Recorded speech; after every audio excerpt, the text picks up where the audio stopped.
Hello and welcome. We've got the Native Instruments Kontrol S series of keyboards in front of me. I've got the Kontrol S61, the brand new MK3 series. It's just amazing. It's a gorgeous keyboard. The first thing that hits me on this is that big glass screen. I haven't seen another MIDI keyboard which has such a big screen. It's so visual. All my patches, the entire library, the plugin, everything is so visual, and especially with this light guide. Oh, this keyboard just comes to life. Let's quickly have a look at the features of this keyboard and let's go over one by one. The layout first. We'll have a look at the top part and then the rear panel. From left to right on the top panel, you've got the pitch and mod wheel. I like how they feel. It's almost like it's got some weight. As a keyboard player, it feels really, really nice. You've got a nice touch strip, which you can assign a bunch of effects to if you like.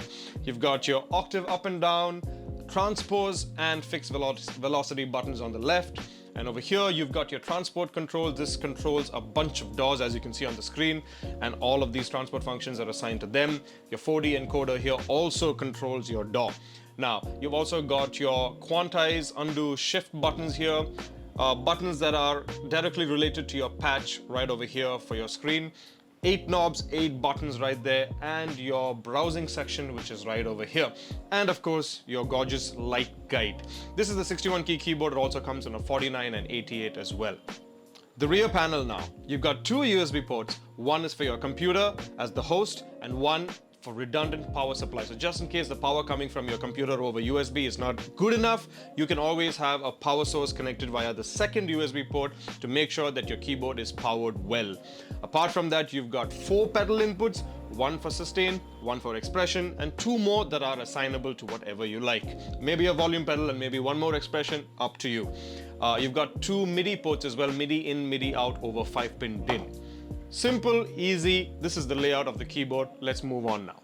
Let's talk about its integration. This is a MIDI controller, which means it doesn't really have a brain of its own. The brain is the computer. So you need the computer and the hardware to integrate well for you to have a seamless experience. Now, Native Instruments makes a ton of plugins, and Native Instruments makes the hardware, which only tells you that the integration between software and hardware is already done for you, and there's no MIDI mapping you will have to do. But it doesn't stop there.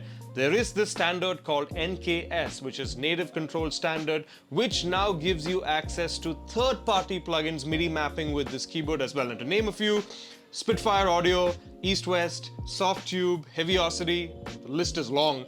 And if you open any of their plugins, this keyboard will automatically map to all of those plugins as well, and that's awesome. Another cool thing they did with the new MK3 series is they now work with Kontakt, which means you can open your Kontakt player and the keyboard will automatically map that plugin in. You had to open something called Complete Control in the previous editions of this keyboard, previous gen versions, but with this one, you can do it with Complete Control and Kontakt. So if you were to open the latest version of Kontakt, Kontakt 7 right now, all your plugins are going to map itself, no problem. Let's put this integration to the test, shall we? I've got Kontakt 7 open on my computer right there. The moment I do that, this keyboard comes to life on the screen. As you can see all the different plugins that are available on my computer that I've installed. And these are the different sample libraries. Let's say Abbey Road Modern Drummer is what I've chosen. On the right side, it will show me all the different patches that are in Abbey Road Modern Drummer. Let's say I take Action Strings 2, it will show me all the different patches inside Action Strings 2. Now, the cool thing about this is I don't have to load each and every sample in to play it and to hear what it sounds like, because that's just a waste of time. We have something called Prehear. Now, if I press Shift, you can see that Prehear is on. You can switch it off if you like. You can put it on. I like to keep it on. You get that little speaker icon right there. What that lets you do is you can pre-hear every sound before actually loading it into your system, which is a time-saving process. Now, check this out. If I just turn this knob,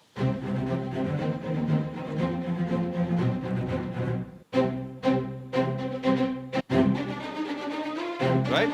So if I like that, I push it in, press that button in, and that sample loads. And the moment that sample loads, as you can see here on the screen, the entire plugin comes to life, and all the different things of that plugin is right here for me to control. Different pages, all of it is right here. Whatever is happening on Kontakt's screen right there on the computer is happening in front of me on this gorgeous big screen as well. So we're in this plugin mode. We're going to go and use a different plugin now. So I'm going to go back to the browser and you can see all the different plugins I have loaded. I'm going to go to Alicia Keys now. And when I go to Alicia Keys, on the right side, as you know, it shows all the different patches that are part of Alicia Keys. But here what's new is you can see some stars. Now what are those stars? They are my favorite patches because I've set them there because I know those are the ones I want to go to when I open Alicia Keys as a plugin. So you can set these stars by clicking on the set favorite button on the first one. Right, you got stars. Now, if you only want to see your favorites, just click on the favorites button. And bam, it's just going to show you only the patches that you have set that you like. If you want to come out of it, just press that again and you can see the entire list. Now, I like the first sound. Let me just load it in.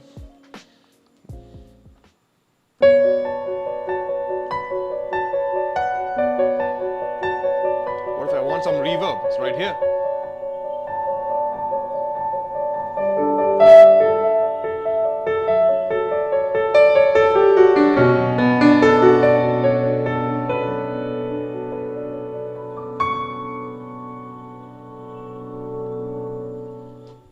Yeah, all of that is right in front of me. I don't have to go and add any other plugin. It's all right here. I'm not even looking at the computer anymore. It's all in front of me.